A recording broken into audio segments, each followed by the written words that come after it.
सन्दर्भमा अलि नमिठो बोल्न पर्यो होला, कडा बोल्न पर्यो होला।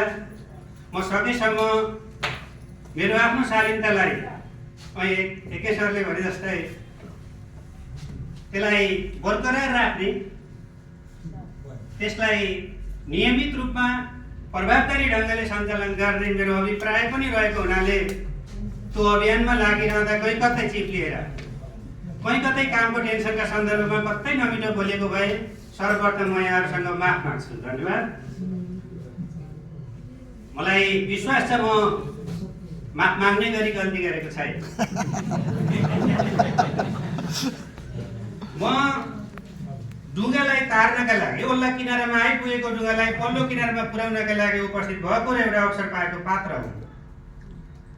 पटक पटक औपचारिक कार्यक्रममा यो संक्रमण काल हो, यसलाई संक्रमण काललाई नमिठो बनाएर होइन मिठासका साथ सम्पन्न गर्नुपर्छ भन्ने अभियानमा लाग्यौँ। कामै नगरौँ है, यो निमित्तको अवस्था भनेको निरीह अवस्था हो भनेर हामी चुप्प पनि बसेनौँ।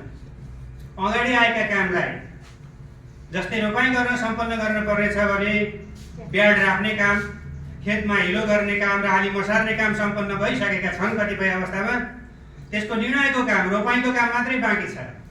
त्यस्ता खालका तहमा पुर्याएर कार्यक्रमहरू 5 महिना 6 दिनको सन्दर्भमा हामीले के सम्पन्न गरेका छौँ। यहाँहरूले अघिल्ला भनाइहरूबाट, अघिल्ला मन्तव्यहरूबाट जानकारी पनि पाइसक्नु भएको छ र यी मन्तव्य नआउँदा पनि यहाँहरूलाई जानकार छँदा यहाँहरू जानकार हुँदै हुनुहुन्छ। तसर्थ समग्र गतिविधिको व्याख्या यो 5 महिना 6 दिनमा गर्न आवश्यक पनि छैन। म अझै पनि सहायक क्याम्पस प्रमुखको पदमा प्रशासनिक भूमिकाकै हैसियतमा रहन पर्ने अवस्था छँदैछ। अब 1 वर्ष बाँकी छ। यो कार्यकालको 1 वर्ष समयले कथाले फेरि माग्यो भने फेरि पनि बस्नु पर्ने स्थिति आउने हो या म कुनै साथीलाई अवसर लिएर साइड लाग्न पर्ने, त्यो समयले व्याख्या गर्ने नै छ। तसर्थ आजको यो गरिमामय उपस्थितिमा छोटो समय नबनाऊ, लामो समय राखेर क्याम्पस प्रमुखको 28 गतेको निर्णय हो। 2 गतेदेखि लागू हुने भनेको हुनाले हामीले 29 गते कार्यक्रम राख्न सकेनौँ।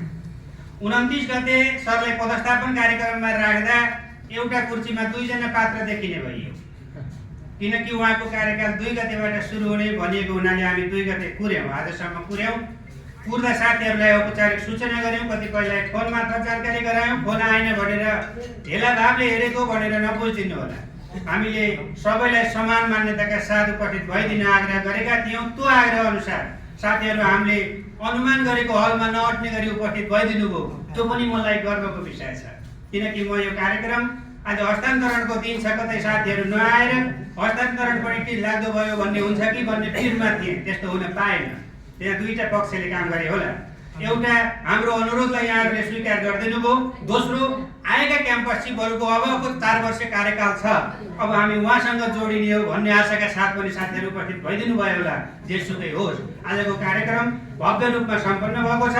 म नवनियुक्त क्याम्पस प्रमुख महोदयलाई बधाई र यो सफल कार्यकालको शुभकामना दिँदै होस्टेमा हैसियत जनाउनका लागि उपस्थित पनि भएको हुनाले सहायक क्याम्पस प्रमुखको हैसियतमा उहाँले बनाएका योजनालाई कार्यान्वयन गराउनका लागि कार्यान्वयन गराउन प्रतिबद्ध रहेको जानकारी गराएर, यो हललाई जानकारी गराएर आजको यो समग्र उपस्थितिलाई फेरि पनि धन्यवाद दिएर यो सभा यही विसर्जन भएको घोषणा गर्दछु। धन्यवाद।